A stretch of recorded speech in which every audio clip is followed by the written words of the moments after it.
Hoje a gente vai testar com muito cuidado e de forma muito minuciosa a levedura Nova Lager da Lallemand.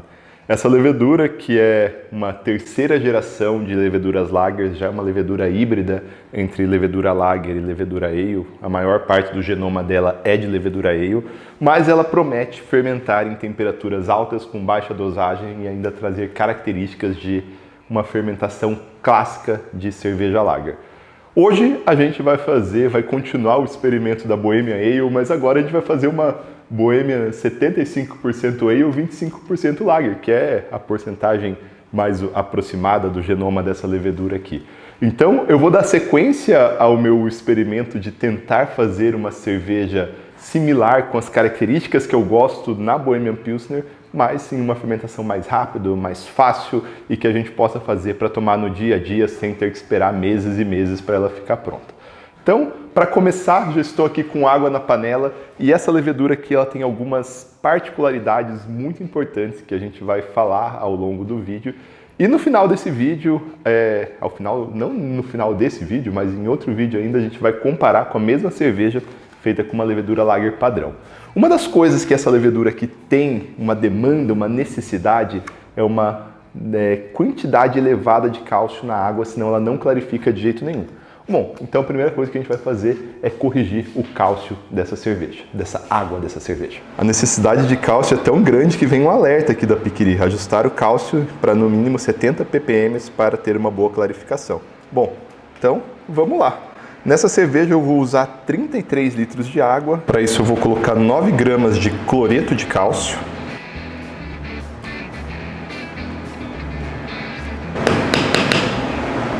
Dois gramas de sulfato de magnésio.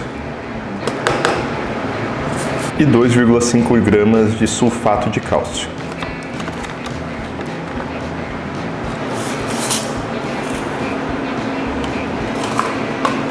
Vamos adicionar na nossa água cervejeira.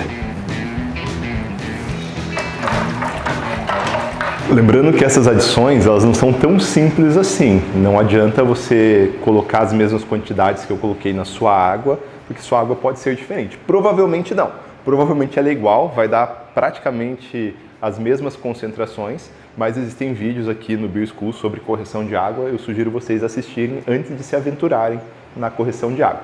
Com essa dosagem que eu coloquei para 33 litros de cerveja, eu vou ter aproximadamente 100 ppm de cálcio, 140 ppm de cloreto, que vai garantir à cerveja um dulçor mais expressivo, uma sensação de corpo mais macia, porque a ideia é ir para o que as Bohemian Pilsners trazem, né? Então a sensação de corpo, a presença de boca é muito necessária no estilo.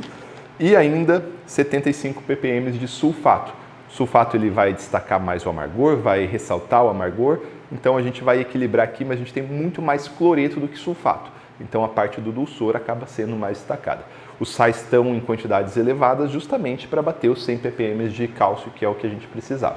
A água está praticamente quente, eu vou iniciar o aquecimento mais uma vez e eu já vou falar dos maltes para vocês.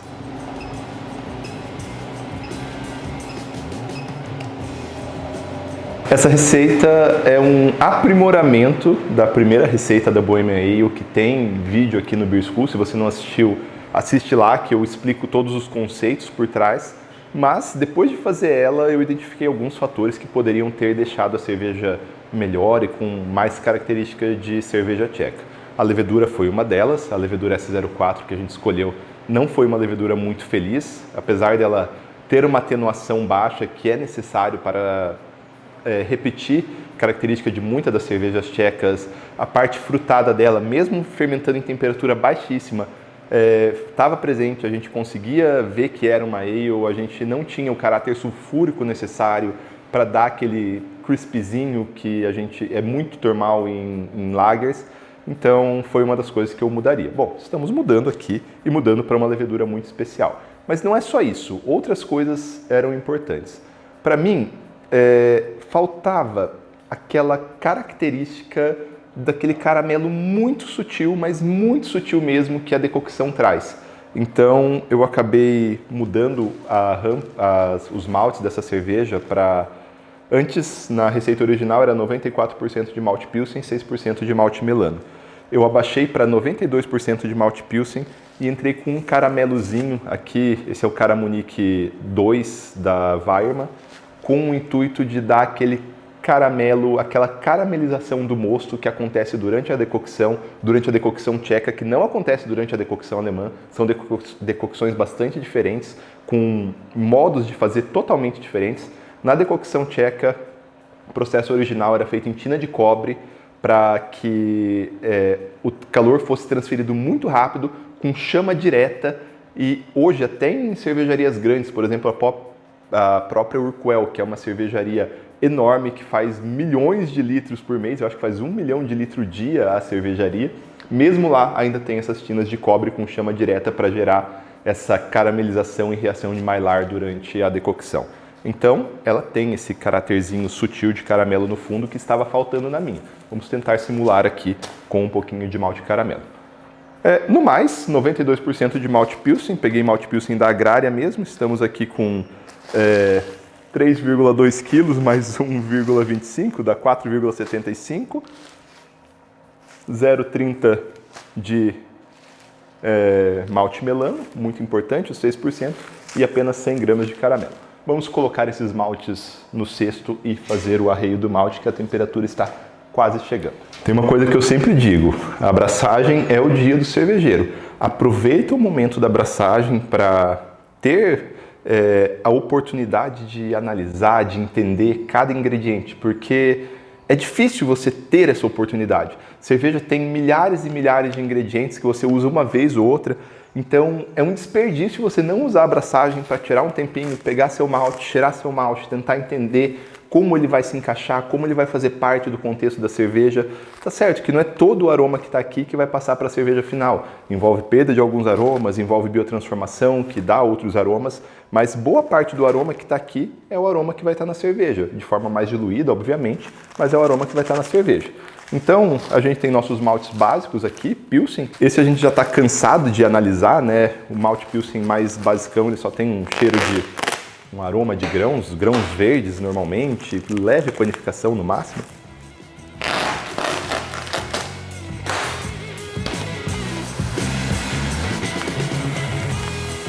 E agora a gente tem aqui os nossos maltes especiais. Não percam a oportunidade de analisar, cheirar, até comer se vocês quiserem. Então eu vou começar aqui com malte Melano, 6% da receita.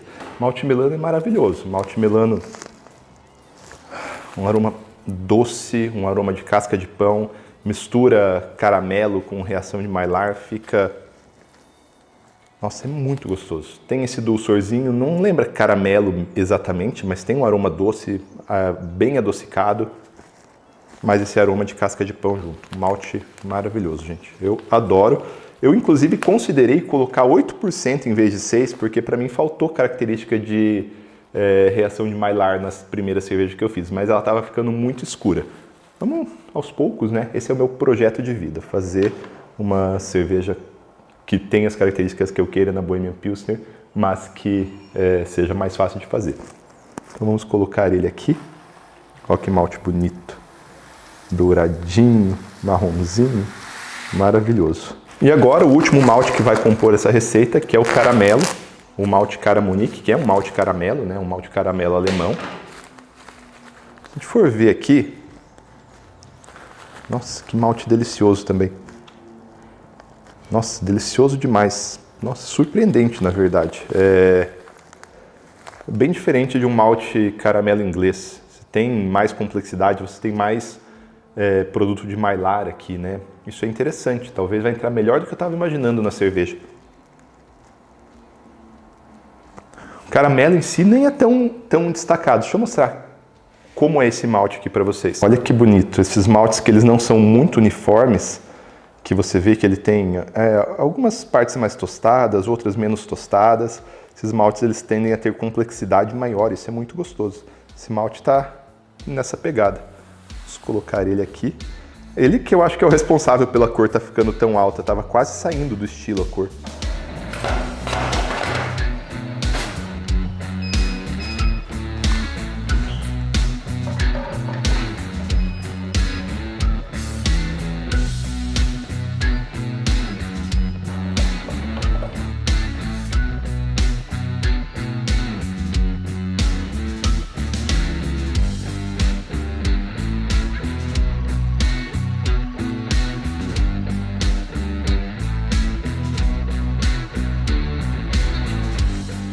Assim que eu coloco o malte, depois de 5 minutos eu faço a leitura do pH.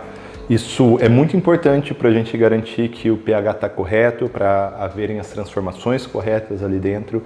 Normalmente é algo que se corrige sozinho, que não tem problema, que em casa é quase dispensável se eu quisesse fazer a aferição do primeiro pH. De água de lavagem não, de água de lavagem é muito importante, mas muito importante mesmo. Mas para fazer essa aferição de forma precisa, a gente sempre precisa calibrar o pHmetro. Toda vez que vai usar, em cada abraçagem que a gente vai utilizar, a gente precisa fazer a calibração do pHmetro. Eu vou aproveitar essa oportunidade aqui para mostrar para vocês como fazer essa calibração, que é algo bastante simples. Para fazer a calibração, a gente precisa das duas soluções de calibração. A de pH 7, que vai dizer que aqui a gente tem pH 7 para o pHmetro, e a de pH 4, que vai dizer que aqui a gente tem pH 4 para o pHmetro. Então eu vou pegar aqui a minha solução de pH 7, vou colocar o pHmetro nela e vamos ver qual pH que ela está valendo. 6.8, ó, não perdeu tanta calibração assim, mas essa solução aqui ela tem pH 7, certinho. Ó, nem tá tão ruim assim meu pHmetro na verdade, 6.9. Mas vou clicar aqui em calibrar, vou segurar o botão calibrar, entrou no modo de calibração. Ele vai mandar do 6.9, que é o que ele achava que era, para o 7. Está calibrado. Está calibrado no pH 7. Agora eu vou lavar o eletrodo e vou colocar na solução de pH 4. Solução de pH 4, olha aqui, ó, tá lendo bem abaixo. Tá lendo 3.8. Então vou segurar aqui e calibrar, ó, 3.7. Vou segurar aqui em calibrar, ele vai entrar no modo de calibração. Aí, finalizou a calibração, solução de pH 4, então está em pH 4. É só isso, é um procedimento rápido, leva 1 minuto e gasta um pouquinho da solução. Essa solução aqui, você descarta depois que usa. Não adianta pôr o pHmetro lá dentro do seu recipiente, porque essa solução ela é a padrão. O que é a padrão? É que você tem certeza. Se eu coloquei aqui e eu contaminei isso com alguma coisa, eu não tenho mais certeza. Então a solução padrão é a solução que você tem certeza. O pHmetro calibrado é muito simples. Eu peguei uma amostra do mosto, resfriei essa amostra, isso é muito importante, por mais que esse pHmetro ele compense variações de temperatura, isso não é muito válido para o mosto. E agora eu só vou inserir meu pHmetro aqui dentro. Lembrando que a gente lava o eletrodo antes, né, para garantir. Inseri aqui, totalmente imerso dentro da minha solução.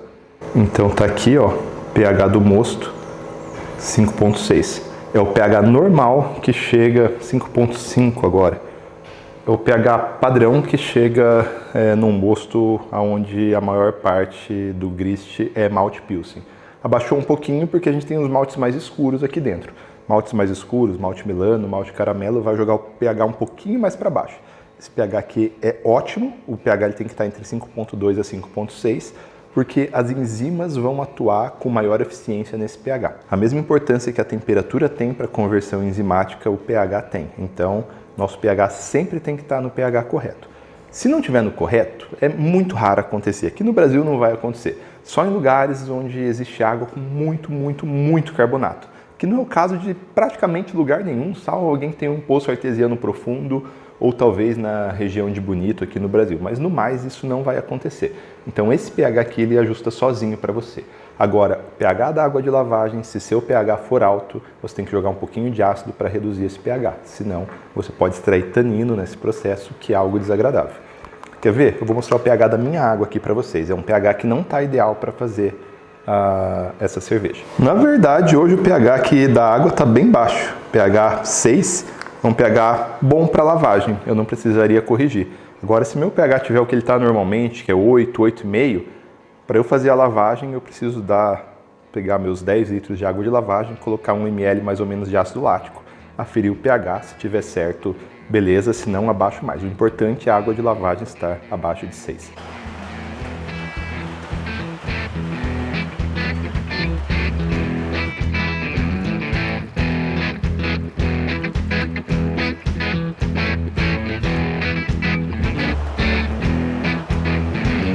Primeira adição de lúpulo.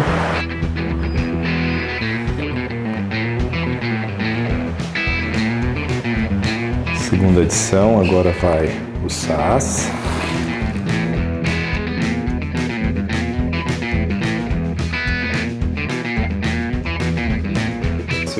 finalizada, linda, passando para o fermentador já. Agora eu vou inocular a levedura. Eu fiz a reidratação dela, tá aqui a levedura. As leveduras da Lallemand em geral, elas precisam de reidratação. Vamos abrir aqui o fermentador. Eu nunca inoculei tão pouca levedura numa lager. Então, tô aqui, passaram exatamente 3 dias de quando eu fiz a inoculação do fermento. 3 dias e 1h30. Eu tô aqui acompanhando a fermentação dia a dia, pegando tudo, o OG, a densidade, a temperatura, o pH. E eu acabei de provar a cerveja aqui, hoje de manhã ela estava quase entrando na FG, faltava, acho que já estava em 75% da atenuação. Então eu subi a temperatura, subi a pressão e mais 12 horas finalizou e agora eu estou provando a cerveja. Eu falo, acabou de fermentar, agora eu mexi tudo a levedura e tal, mas cara, tá gostosa e tem gosto de lager, é bem impressionante essa primeira impressão de todas assim. Mas vamos lá, o desafio são 7 dias, então são 4 dias ainda para a cerveja ficar pronta. Eu acho que pode ser que eu me surpreenda por um caminho que eu não estava imaginando. 6 dias, 14 horas e 6 minutos, desde a inoculação da levedura até a cerveja que eu estou aqui em minhas mãos. Agora a gente vai ver se realmente a nova lager ela conseguiu fermentar a cerveja nesse tempo e mais do que isso, se ela conseguiu gerar uma cerveja boa, uma cerveja que remeta a uma lager e quais são as nossas impressões. Bom, a gente vai começar aqui, gente, pela espuma, pelo creme dessa cerveja. Está absurdamente estável. Isso aqui, eu não tinha como não falar disso antes, porque está realmente muito, muito bonito. Bom, vamos falar sobre a parte fácil primeiro, sobre se ela fermentou ou não. Então eu acompanhei toda a fermentação aqui pelo Brewfather, dia a dia. Essa cerveja, ela começou em 1044 de OG. E quando eu inoculei a levedura, é engraçado ver que ela teve uma queda de OG praticamente linear, dia a dia, nem teve uma fase lag. Olha que eu nem inoculei muita levedura, inoculei um pacotinho de levedura só. Então ela teve uma queda bem legal, já iniciou a fermentação, essa fermentação ela não subiu a intensidade, não desceu, até o dia 3, que foi quando eu subi a temperatura para 21 graus. Quando eu subi a temperatura para 21 graus, para fazer um diacetyl rest, para finalizar a fermentação de tudo o que precisava, ela teve uma velocidade um pouco maior, e aí atenuou, chegou até o final, e ela teve uma atenuação de 77%, um pouquinho menor do que a prevista. Se for ver, a prevista é a que está na linha tracejada aqui embaixo, era para chegar em 1008 de FG e chegou em 1010. Tá ótimo, muito bem. O pH final da cerveja também, qual foi o pH aqui? 4.4, o pH super normal para lager. E a partir daí, a partir do momento que eu subi a temperatura, eu já comecei a carbonatação pelo Spice também, pela Spunding Valve, na verdade. E logo depois, foi um dia só que eu fiz a 21 graus Celsius, comecei a baixar a temperatura para que eu pudesse fazer a clarificação, que era um dos grandes problemas da levedura, dado até pela própria Piquiri, pela própria Lallemand, eles falam isso, né? Bom, mas agora vamos para a análise sensorial. A gente começa pela aparência, a clarificação. Gente, não dá para esperar muito de uma cerveja de 6 dias e meio, mas olha, se fosse uma S04, por exemplo, estava mais claro, estava mais clarificado. Agora, uma US05, eu não sei se estaria muito mais clarificado que isso não. Eu usei SC1, coloquei SC1 nessa cerveja, tá? 2 dias com SC1.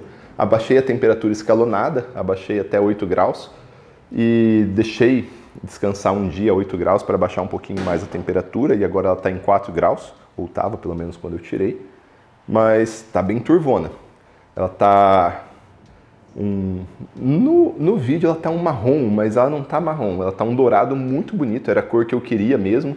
Quando isso aqui clarificar, ela vai ficar com a cor da Urquell, que é a cor que eu tava buscando, e eu acho que isso foi bastante feliz. Estabilidade de espuma maravilhosa, espuma fininha, bonita, isso está muito legal. Bom, vamos para a análise sensorial.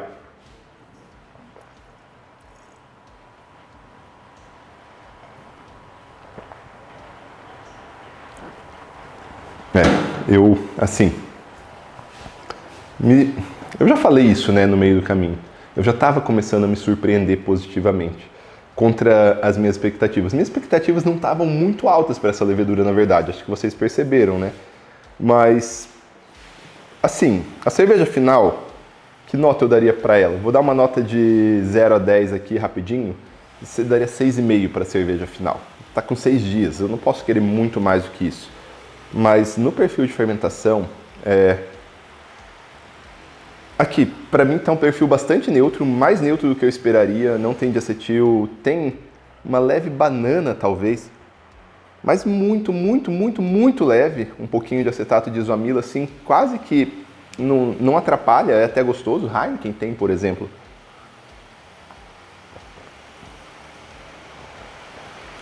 O perfil tá neutro a ponto de dar para sentir bem claro assim os grãos, dá para sentir o herbal do lúpulo muito bem, que é o que eu queria ter um herbal de lúpulo nessa cerveja. Então tá um perfil, assim, para mim tá surpreendente. Eu não esperava que em tão pouco tempo eu teria esse tipo de perfil. Eu acho sim, dá um parecer, a cerveja tá ótima? Não tá ótima, mas eu falo que ela tá com mais potencial do que a Bohemian Ale que eu fiz com a S04, sem dúvida nenhuma. Ela precisa descer essa levedura, esse gosto que a levedura dá, essa sensação na boca me incomoda um pouco. Isso é o que está mais me incomodando na cerveja.